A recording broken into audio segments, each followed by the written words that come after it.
সন্ত্রাসী হামলার মাধ্যমে সাদপন্থীরা যে মেসেজটা, যে বার্তাটা বাংলাদেশকে দিয়েছে, আমি শুধু বলবো না যে আমাদেরকে দিয়েছে, বরং বাংলাদেশকে দিয়েছে, সেটা হলো বাংলাদেশের রাষ্ট্রের প্রতি তারা একটা চ্যালেঞ্জ ছুড়ে দিয়েছে। গত দুদিন যাবৎ রাষ্ট্রের সকল গুরুত্বপূর্ণ দায়িত্বশীলদের, রাষ্ট্রের প্রতিটি এজেন্সি, সংস্থা এবং প্রশাসনের সর্বোচ্চ পর্যায়ের কর্মকর্তাদের সঙ্গে মিটিং, আলাপ আলোচনা হচ্ছিল যে একটা আলোচনার মাধ্যমে মীমাংসা হবে। দাবি দাবা যাই থাকুক, সবটাই আলোচনার মাধ্যমে মীমাংসা হবে। এবং আজকে সকাল 11টা এবং 12টায় পূর্ব নির্ধারিত বৈঠকের ঘোষণা ছিল, স্বরাষ্ট্র উপদেষ্টা মহোদয়ের পক্ষ থেকে বৈঠকের আয়োজনও ছিল, এবং সেই আয়োজনেই চূড়ান্ত হওয়ার কথা বৈঠকের মধ্যে।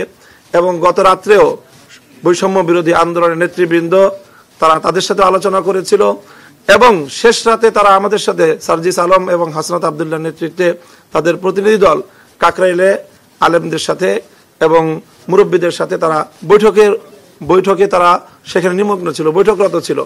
ইন দ্য মিন টাইম সেখানে হামলাটা হয়, এবং তখন হাসনাত আবদুল্লাহ এবং সার্জিস আলম তারা ফোনে সাদপন্থীদের শীর্ষ নেতৃবৃন্দকে রিকোয়েস্ট করে যে আপনারা কোনোভাবেই এখানে কোনো পারমিশন ছাড়া, সরকারের অনুমতি ছাড়া কোনো ব্যক্তি যেন সেখানে প্রবেশ না করে ইজতেমার মাঠে। কিন্তু তাদের সবাইকে উপেক্ষা করে, সকল সিদ্ধান্তকে উপেক্ষা করে তারা এভাবে সন্ত্রাসী কায়দায় সেখানে প্রবেশ করে এরকম ঘুমন্ত মানুষদেরকে এইভাবে হতাহত করে তারা বাংলাদেশের ব্যাপারে সারা পৃথিবীর সামনে যে মেসেজটা দিতে চাচ্ছে আজকে বাংলাদেশ বিরোধী শক্তি, আমাদের কাছে এটা স্পষ্ট যে তারা সেই শক্তিরই দোসর হিসেবে এখন ভূমিকা পালন করছে। কাজেই এই অপশক্তিকে প্রতিহত করা আমরা মনে করি যে শুধুমাত্র আলেম ওলামাদের কাজ নয়, এটি বাংলাদেশের রাষ্ট্র এবং প্রশাসনেরও কাজ।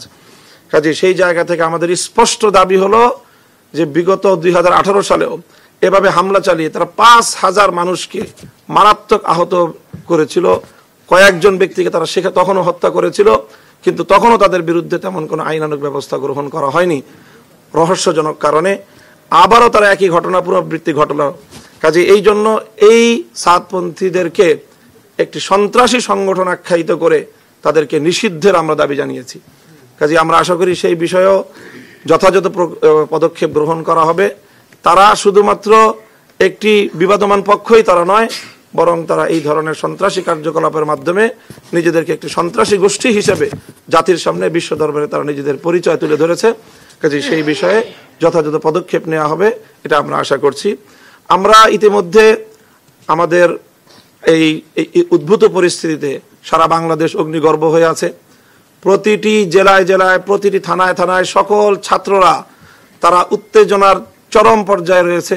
তাদের চারজন ভাই শহীদ হয়েছে, এখনো বেশ কয়েকজন নিখোঁজ রয়েছে, আর আহতের সংখ্যা তো অগণিত।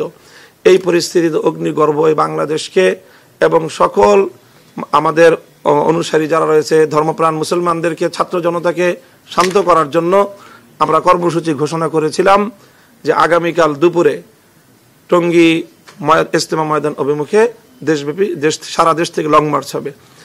এখন আজকের বৈঠকে আমাদেরকে মাননীয় স্বরাষ্ট্র উপদেষ্টা সহ সরকারের ঊর্ধ্বতন কর্তৃপক্ষ আমাদেরকে অনুরোধ করেছেন আমরা যেন আমাদের যেহেতু অন্যান্য দাবিগুলো, সব দাবিগুলো তারা পূরণের আশ্বাস দিয়েছেন, ফলপ্রসূ আলোচনা হয়েছে, সেই প্রেক্ষিতে ওনারা আমাদের কাছে অনুরোধ করেছেন আমরা যেন আমাদের এই আগামীকালের লং মার্চের কর্মসূচি প্রত্যাহার করি। তো আমরা এখান থেকে এখনই এটা চূড়ান্ত ঘোষণা দিতে পারছি না, যেহেতু আমাদের কাকরাইল মসজিদে ওলামা সম্মেলন অনুষ্ঠিত হচ্ছে, তারা আমাদের জন্য অপেক্ষমান। আমরা বৈঠকের ফলাফল নিয়ে সেখানে গিয়ে তাদের সাথে আলোচনা করব, এবং আলোচনা করে আমরা আগামীকালকে কর্মসূচির ব্যাপারে চূড়ান্ত ঘোষণা আমরা দিব।